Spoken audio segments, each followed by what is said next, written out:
ஸ்ரீகுருப்போ நமஹ. பிராமணாவுடைய சம்ஸ்காரங்கள்ல கண்ணுக்கு தெரியாமல் மறைஞ்சு போன ஒரு சம்ஸ்காரம், அதாவது கர்ப்பாதாரம். யாருக்குமே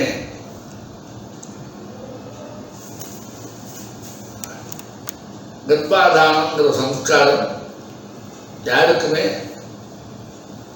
கரெக்டா தெரியாது. ரொம்ப அபூர்வமா வேதத்தை படிச்சவா, ஆதாரத்தோட இருக்கிறவா, சிஷ்டா, அப்படி வேதத்துல நம்பிக்கை இருக்கிறவா, வேத வழியிலேயே ஜீவிதத்தை ஓட்டி இருக்கிறவா, எல்லா விஷயமும் தெரிஞ்சவா, அப்படி விரல் விட்டு எண்ணக்கூடியதான ஒரு ஜன விபாகத்துல மட்டும் இந்த சம்ஸ்காரம் மறைஞ்சிருக்கு. அங்க மட்டும் தெரியும், வேற வழியில எங்குமே தெரியாது. லௌகிகமான பெரிய ஒரு ஜன விபாகத்துக்கு இதை பத்தி தெரியாது.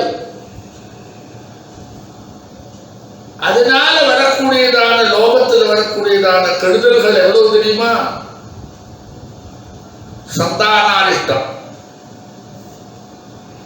தாம்பத்திய விக்னம், இது ரெண்டும் அதனால வரும். எப்படின்னா அந்த சம்ஸ்கார ஹீனதை இது ரெண்டுக்கும் ஊக்குவிக்கும். சந்தானத்தில் வர குறையும் ஊக்குவிக்கும், தாம்பத்திய விகடனத்திலையும் ஊக்குவிக்கும். கிளறி விட்டு தாம்பத்திய விகடனத்தை கொண்டு வந்து விட்டுவிடும். அதை நாம அலட்சியப்படுத்திட்டு தான் இருப்போம். அலட்சியப்படுத்துறதுக்கு பல காரணங்கள் இருக்கு. ரொம்ப பழைய காலத்துல ருதுவுக்கு முன்னாடி கல்யாணம் இருந்தது. கவர்மெண்டினுடைய சட்ட திட்டத்தினால வயசு அதிகமா போறதுனால ருதுவானது கல்யாணம்னு ஆச்சு. இப்போ 21 வயசுதான் கல்யாணம்னு ஆயிடுச்சு. அதனால சாஸ்திரியமா அதை கடைபிடிக்கிறதுக்குள்ள அவகாசத்தையே கவர்மெண்ட் நமக்கு இல்லாத பண்ணி கொடுத்து. அப்போலேருந்தே அது ஆரம்பம். அது நமக்கு அந்த தம்பதியில வருங்காலத்தில் ஏற்படக்கூடியதான மானசிகமான விகாரத்துக்கெல்லாம் அது காரணமாய் பரம்பரையா நம்ம தர்மத்தை அழிக்கிற ஒரு சந்தர்ப்பத்தை கொண்ட விட்டு கொடுத்து 21 வயசுன்னு இப்ப வச்சிருக்கா. அதனுடைய சொரூபத்தை சொல்றேன். கல்யாணம் ஆனதுக்கு அப்புறம், ருதுவானதுக்கு அப்புறம் எப்ப சந்திக்கலாம்ங்கிறது சாஸ்திரியமா அந்த பழைய ரிஷீஸ்வராளுடைய கண்ணோட்டத்தில் குளிச்சு 4வது நாள்ல இருந்து 16 நாள் வரைக்கும் ரெட்டப்படையான நாள்ல சங்கமம் பண்ணினா அது சார்த்தகமாகும். 2 விதத்துல மானசிகமான சந்துஷ்டி பூர்ணம், அதோட சேர்த்து சந்தான பிராப்தியும் நிச்சயம் உண்டு, திருடமாயிடும். ஆமா, அதுக்கு 2 காரணம். அந்த பொன் குழந்தை அப்பத்தான் முதல் சந்திப்பு, அந்த பையனும் அப்பத்தான் முதல் சந்திப்பு. இப்படி ஒரு சந்திப்பு இருக்குங்கிறது அவ அப்பதான் தெரியும். அதுக்காக அவ 2 பேரும் சந்திக்கிற போது மெச்சூரிட்டி இல்லாத இருக்கிற காலத்துல பரஸ்பரம் ஹிருதயத்துல ஸ்நேகம் இருக்கிறதுனால தங்களை அறியாமலேயே அந்த ஸ்நேகம் பரஸ்பரம் சங்கமத்துக்கு இடம் கொடுத்து ஒரு இடையூறும் இல்லாமல் பூர்ணமான சந்துஷ்டியை அதை அனுபவிக்கும். இப்படித்தான் பழைய காலத்தில் இருந்தது. இப்படி ஒரு சந்தர்ப்பத்தை கொடுக்கும். 4வது நாள்ல இருந்து இடவெளியில் இருக்கக்கூடிய ரெட்டப்பட நாள்ல அதுலேயும் பர்வாவோ ஏகாதசியோ வந்துவிட்டா அதை தவிர்த்து சந்திக்கலாம். சந்திப்பெப்போ ராத்திரியுடைய 2வது யாமத்தில் சந்திப்பு. இப்படி எல்லாம் நிறைய நல்ல நடைமுறைகளை ரிஷீஸ்வரால் நமக்கு எடுத்து கொடுத்துருக்காங்க. தாற்பயம் என்ன? உற்பத்தமான அந்த சந்தானம் இருக்க அது நியாயமான ஒவ்வொரு மாசமான வளர்ச்சியோட சரியான சமயத்தில் வெளியில வந்து எல்லா இந்திரியங்களோடையும் ஒரு குறையும் இல்லாமல் அது பூர்ணமான வழியில வரத்துக்கு இந்த முகூர்த்த நேரங்களை சொல்றாளே நாள் அதெல்லாம் பயன்படும். இப்ப நான் இதை சொன்னதை விட இன்னொன்று நான் சொல்லணும் உங்களுக்கு. அது எப்படி சிதிலமாச்சு சின்னாபின்னமாச்சு எங்கிறதுக்கு நம்மள்கிட்ட நிறைய காரணம் நமக்கு தெரிஞ்சே இருக்கு.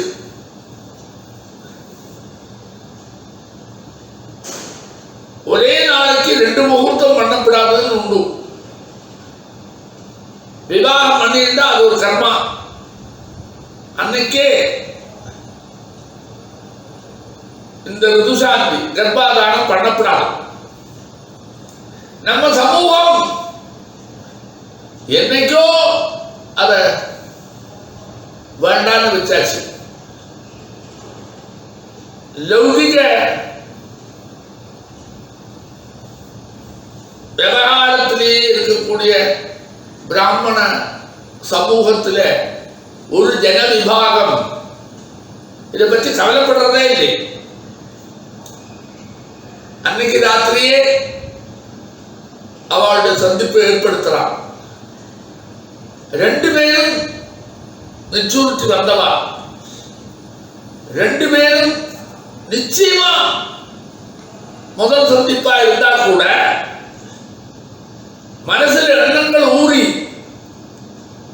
அது செயல்பட்டு அதனால சில சரீரத்திலேயும் மனசிலையும் விகாரம் ஏற்பட்டு அது முடிவுடும் அந்த விகாரம் நிறைவேறாமல் இருக்கக்கூடிய இடையூறுகள் எல்லாம் மனசையும் சரீரத்தையும் 2 பேருக்கும் பாதிச்சிருக்கும். இளமருவம் காய்மருவா சில இடத்துல இந்த சந்திப்பு நடந்தாலும் நமக்கு தெரியாது. அந்த மாதிரி இருக்கக்கூடிய மனோபாவத்தில் இருக்கிறவா எப்ப சந்திக்கணுங்கிற வேகத்தோட 2 பேரும் நிற்பா. ஏன்னா உருண்டு திரண்டு வந்தாச்சு. அதனால அதுதான் முன்ன வந்து நிற்கும். ராத்திரி எப்ப வரப்போறது, எப்ப 2 பேரும் சந்திப்போம் என்ற அளவுக்கு அது வந்துவிடும். காலையில நடைமுறைப்படுத்தக்கூடியதான விஷயங்கள்ல எல்லாம் என்னமோ ஓடி இருக்குமே தவிர மைண்டு 2ம் எப்ப சந்திக்க போறோம் எங்கிறதுலயே இருக்கும். 2 வயசாயிட்டு 2ம் அந்த ஹிஸ்டரி எல்லையில எட்டி இருக்கு. அந்த சரீரத்தில் இருக்கக்கூடியதான அலங்காரங்கள் பல பேர் வந்து போறோடு பார்த்து பேசக்கூடியவர்கள்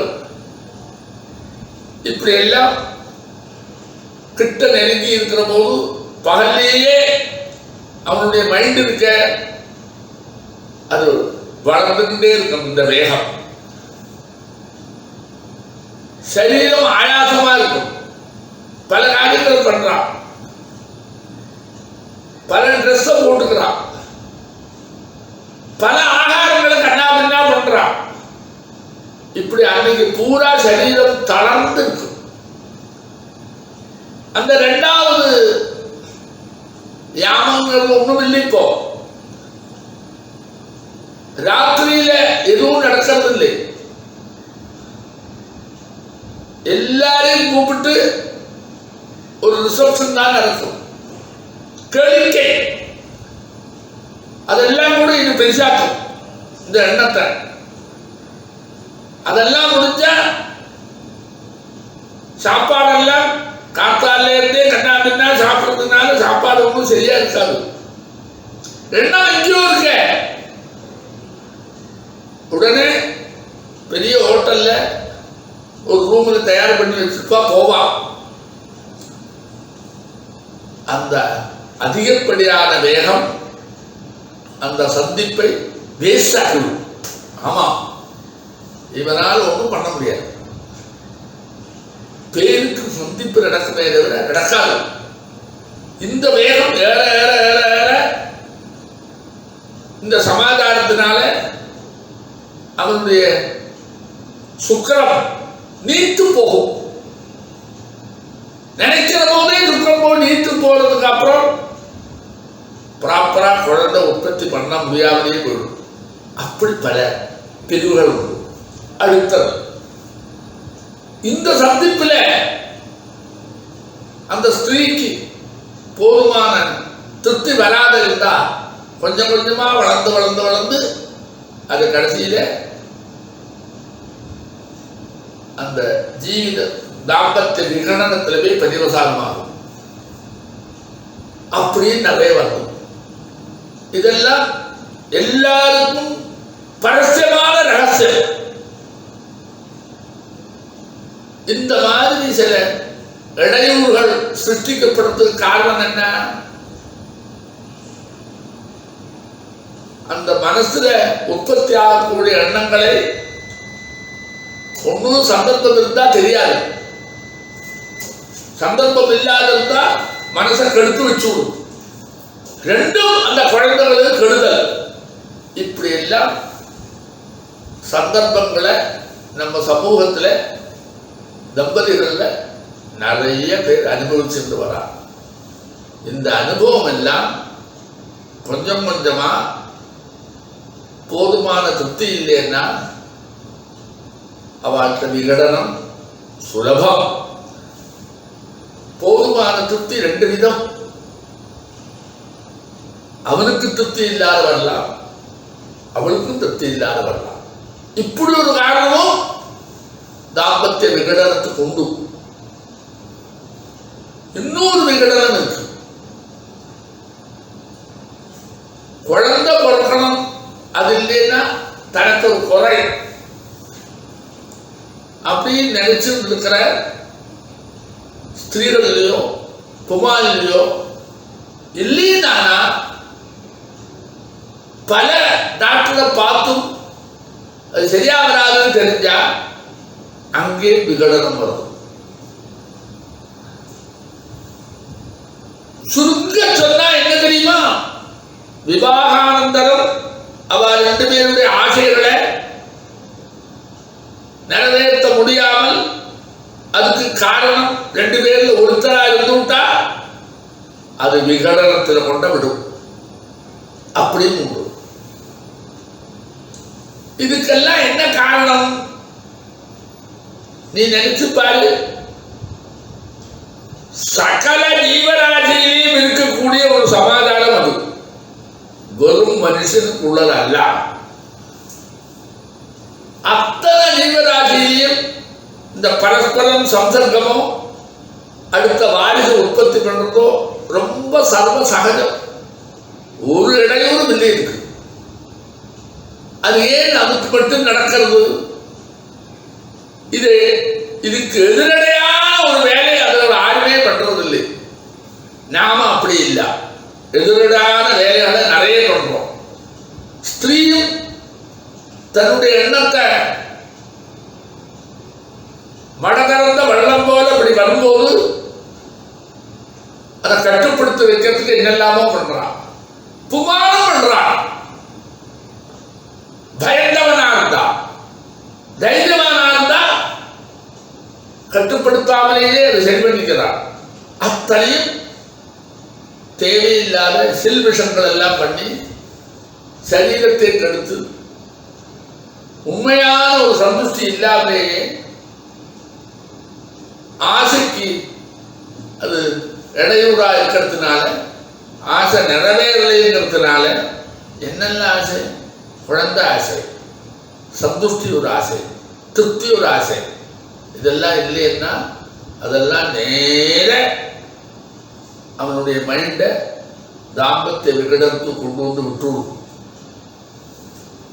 இதெல்லாம் அந்த காலத்தில் இருக்கல. ஏன் தெரியுமா இருக்கல? கல்யாணத்தை விலாசத்துக்காக கல்யாணம்,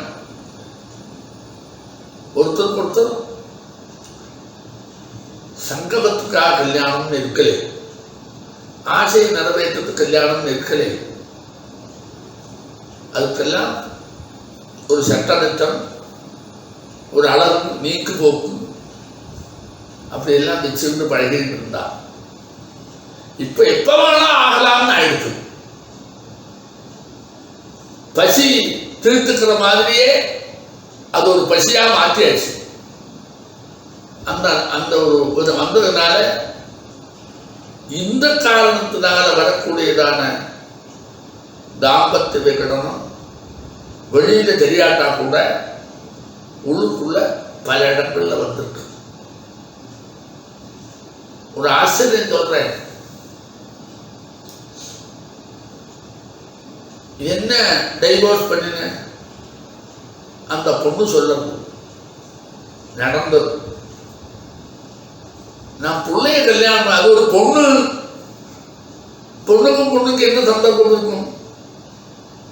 பிள்ளையா இருந்தா தேவையில்லை, அவன் பொண்ணு மாதிரி இருக்கான், எனக்கு வேண்டாம். புள்ள சொல்றான், அது பொண்ணா? அது பொண்ணா இருந்தா தேவையில்லை. ஏன் இப்படி ஒரு கேஸ்? இன்னொரு கேஸ், அவனுக்கு குழந்தை பிறக்காது, அவனுக்கும் குழந்தை பிறக்காது. அதனால டைவோர்ஸ் ஆச்சு. 2 பேரும் வேற வேற கல்யாணம் பண்ணிருந்தா, 2 பேரும் குழந்தைய பெற்றுருந்தா. ஆமா, நல்லா வாழ்ந்துருக்கா. இப்போ இந்த மாதிரி இருக்கிற செடுக்குகள் எல்லாம் பிராமண சமூகத்துல 47 முன்னாடி பார்த்தீங்கன்னா ரொம்ப அபூர்வம். ஆமா, நல்லா இருக்குது. சின்ன குழந்தையில காக்கா வலிப்போ அல்லது மைண்டு சரியில்லை என்னெல்லாமோ இங்கிலீஷில் சொல்லுவாள, அந்த வியாதி ஒன்றும் குழந்தைகளுக்கு இருக்காது. வியாதிக்கெல்லாம் காரணம் அந்த சுக்கிரசோனியத்திலையும் 2லையும் இருக்கக்கூடியதான இடையூறுகள். அதாவது ஆகார நியமம் இல்லாத ஜீவிதத்தை ஓட்டிருந்து எப்ப பார்த்தாலும் மனசுக்கு ஒரு கொந்தளிப்பு இருக்கக்கூடியதான சூழ்நிலையை வரவழைச்சு இப்படி இருக்கக்கூடிய தம்பதிகள்ல பிறக்கக்கூடிய குழந்தைகள்ல பல மாறுதல் வரும். ஓமையா பிறக்கிறது, கண்ணு தெரியாத பிறக்கிறது, காது கேட்காத பிறக்கிறது, நடக்கிறதே இல்லை. இப்படி எல்லாம் எத்தனை மாறுதல்கள் வருது. இதெல்லாம்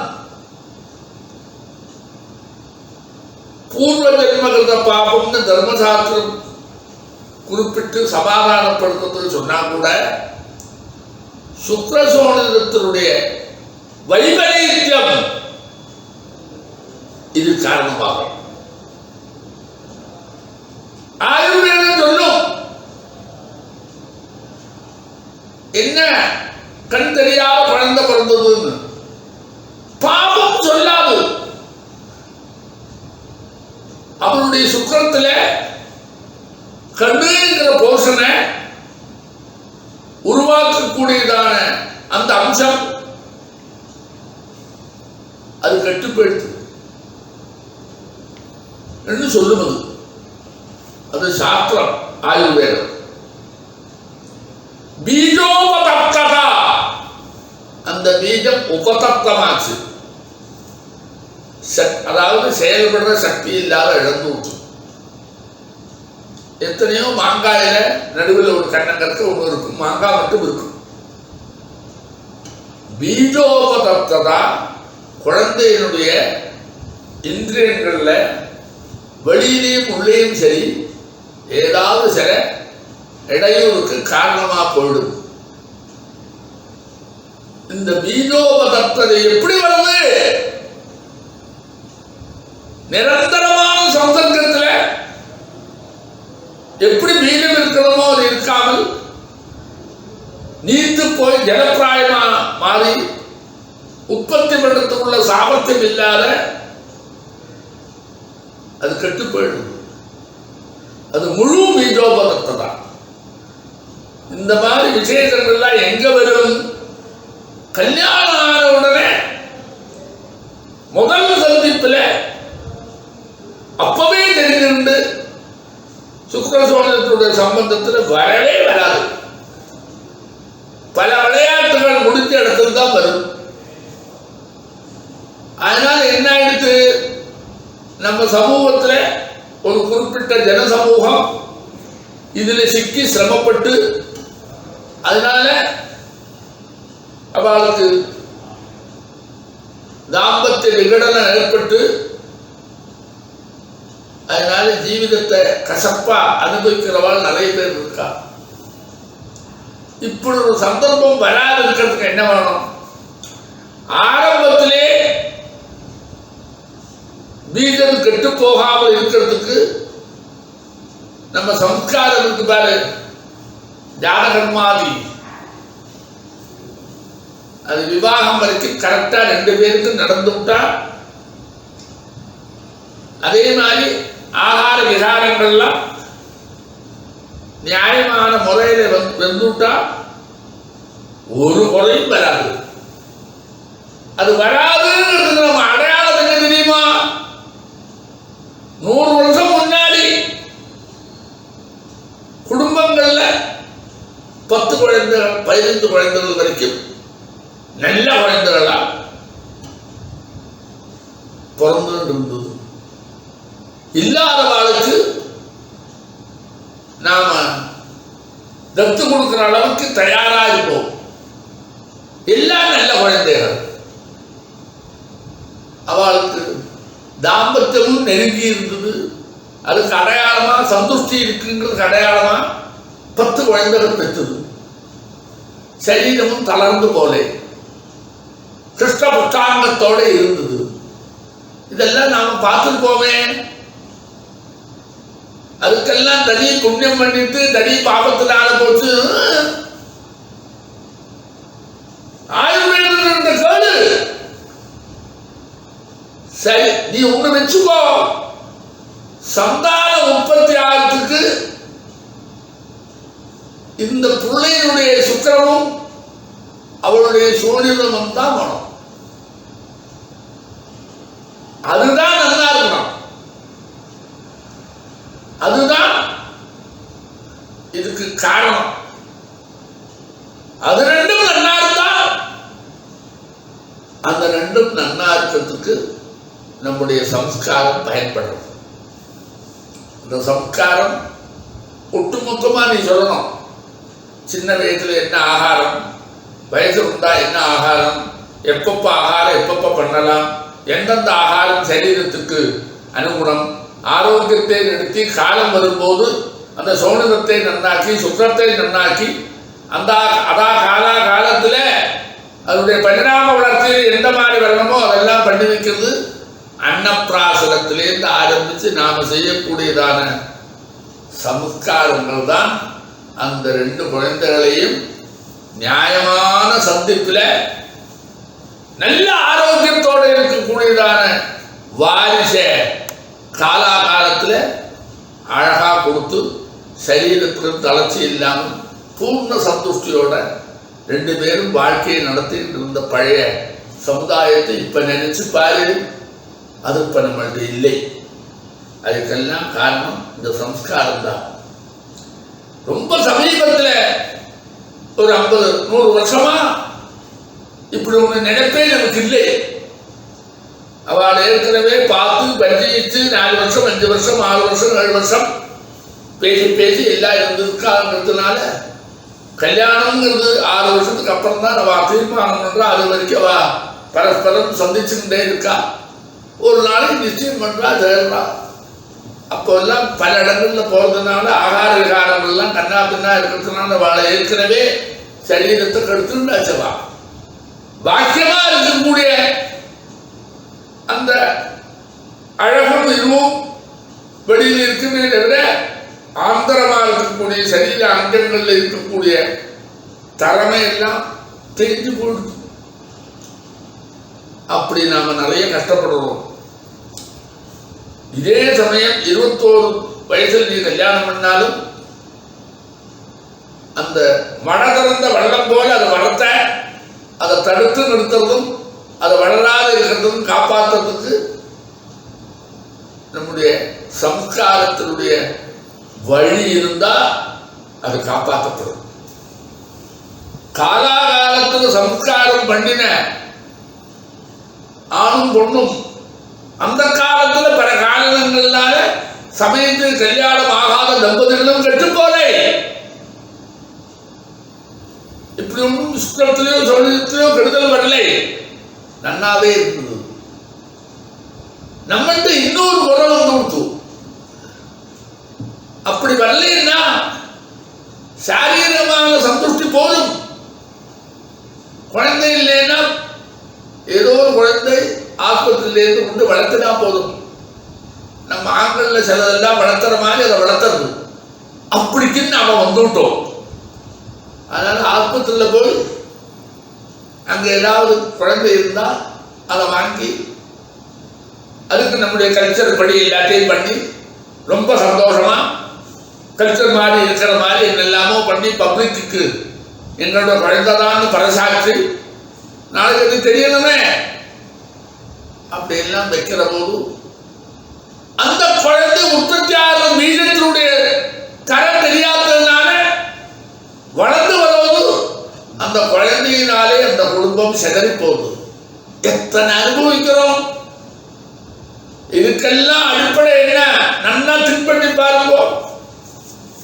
காலாகாலத்துல ரிஷீஸ்வரால் சொன்னபடி என்னதான் தர்மசாஸ்திரத்தினுடைய மாறுபாட்டுல முன்னும் பின்னும் மாறி இருந்தா கூட சம்ஸ்காரம் இருக்கு பாரு, அந்த 2 பேரையும் நல்ல முறையில வளர வச்சு அவ ஜீவிதத்துக்கு இந்த சம்ஸ்காரம் கேரண்டி கொடுக்கும். அதனால சம்ஸ்கார ஹீனதையினால நாம அனுபவிக்கக்கூடியதான இடையூறுகள் ஏராளம். ஆமாம், அதை நாம உண்மையா அதை பற்றி சிந்தனை பண்ற காலம் தாண்டி போனாலும் இன்னும் பார்த்துக்கிட்டே இருந்து தெரிஞ்சுக்கிட்டே இருந்து முயற்சி இல்லாத அதில் சுணக்கத்தை வச்சுட்டு இருந்தா இன்னும் நம்ம பரம்பரை கீழே இருக்கும், முன்னுக்கு வந்து சந்தர்ப்பம் இருக்காது. நம்முடைய புது சிந்தனைகள்னால அதை சரி மாற்றி அமைக்கலாம்ன்ற அளவுக்கு நம்பிக்கை இல்லை. நம்பிக்கை பழசில்தான், புதுசெல்லாமே நம்பிக்கை வராது. அவனுடைய சிந்தனையில் வருவது அவனுடைய மனோகதி, அவனுடைய விருப்பம், அவனுடைய ஆசை, அதை விட்டுத்தான் சிந்தனை போகும். அதனால இப்படி எல்லாம் நிறைய சிலதெல்லாம் நான் சொல்லப்படாதுங்கிறதுனால சிலர் சொல்லலை. அதனால சின்ன குழந்தையா இருந்து 21 வயசுல கல்யாணம் பண்றதா இருந்தா கூட நடைமுறையெல்லாம் சம்ஸ்காரத்தோட சேர்த்து ஆகார நியமமும் நம்முடைய பழைய கால நடைமுறையும் நாம் தொடர்ந்து கடைபிடிச்சு இருந்தாலும் கவர்மெண்ட் சொல்ற 21 வயசு வரையும் காத்திருந்தாலும் நமக்கு எந்த விதமான குறையும் இல்லாமே வரும். அதே சமயத்தில் தாம்பத்திய விகடனமும் வராது. அதை நாமெல்லாம் சேர்ந்து திங்க் பண்ணணும். நாம பண்ணினா தான் நடக்கும். யாராவது ஒருத்தர் முயற்சி எடுத்துக்கணும்டாமா எல்லாரும் தனித்தனியா அவா குடும்பத்தோட என்ன இருக்கோ அதோட போறோம். பொது விஷயங்களுக்கெல்லாம் நமக்கு என்ன தலை வைத்து நம்ம வரைக்கும் குழந்தைகளுக்கு விளையாச்சு கொஞ்ச நாள் போயாச்சு அவ்வளவுதான். பாக்கி சமுதாயத்தில் இருக்கிற நம்முடைய அங்கங்களுக்கெல்லாம் நான் தலைவிடுமானேன் என்கிற புத்தி வரப்படாது. நம்ம வரைக்கும் என் பிள்ளைக்கு வேலை கிடைச்சாச்சு, என் பிள்ளை நானும் என் பிள்ளையும் என் பொண்டாட்டியும் எங்கள் அப்பா அம்மாவும் வெளிநாட்டுக்கு போயாச்சு. நாங்கள் சௌகரியமாக இருப்போம். அவள் என்னச்சோ பண்ணிட்டு போட்டோம், நமக்கு எதுவும் சம்மந்தம் இல்லை. வெளிநாட்டுக்கு போனால் வெளிநாட்டில் இருக்கக்கூடிய சூழ்நிலையில் நாம் அப்படியே இருந்துக்கலாம். அடுத்த பரம்பரை நல்லா வந்துவிடும். இதெல்லாம் நமக்கு ஒன்றும் தலையிடவே வேண்டாம், நமக்கு வேண்டாம் தினை அப்படின்னு நினைக்கிற ஒரு பிராமண சமூகமும் அதில் ஒரு ஜன விபாகமும் இன்னைக்கும் இருக்கு.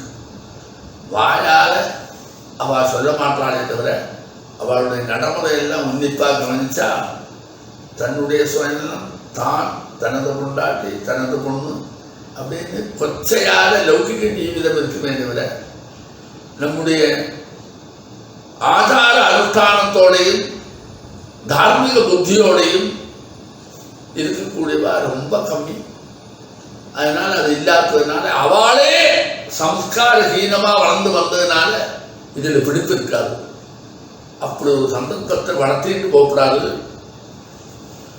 நாம் முடிஞ்ச அளவு அந்த குழந்தைகளுக்கு சம்ஸ்காரத்தை ஊற்றணும். அப்போ தான் இந்த குறையெல்லாம் இல்லாமல் நல்ல ஒரு சமுதாயம். இவர்களுடைய சமுதாயம் இல்லைன்னா லோகம் நல்லா இருக்காது. கலியில் ஏற்கனவே எல்லாருடைய புத்தியும் மாறிப்போய் பலவிதமான இடையூறு வருதுன்னு சொன்னால் கூட வேதமும் வேதத்தை விட்டுன சாஸ்திரமும் தர்மமும் நாம் வளர்த்துக்கிட்டே இருந்து அதனுடைய பவர், அதனுடைய சக்தி வளர்ந்தால் அது நம்முடைய வாழ்க்கையில் எல்லாருக்கும் சந்தோஷத்தை கொடுக்கறதுக்கு அவகாசம் உண்டு. அதனால் அதை நம்ம கையில் கிடச்சிருக்கு. பிராமணம் தான் பண்ணணும். அவனால் மற்றவர்களுக்கும் மற்ற பேருக்கும் எல்லா விதமான சௌகரியமும் கிடைக்கும். அதனால் குழந்தைகள் பிறந்த இனியாவது உடனே சம்ஸ்காரத்தில் ஈடுபட்டு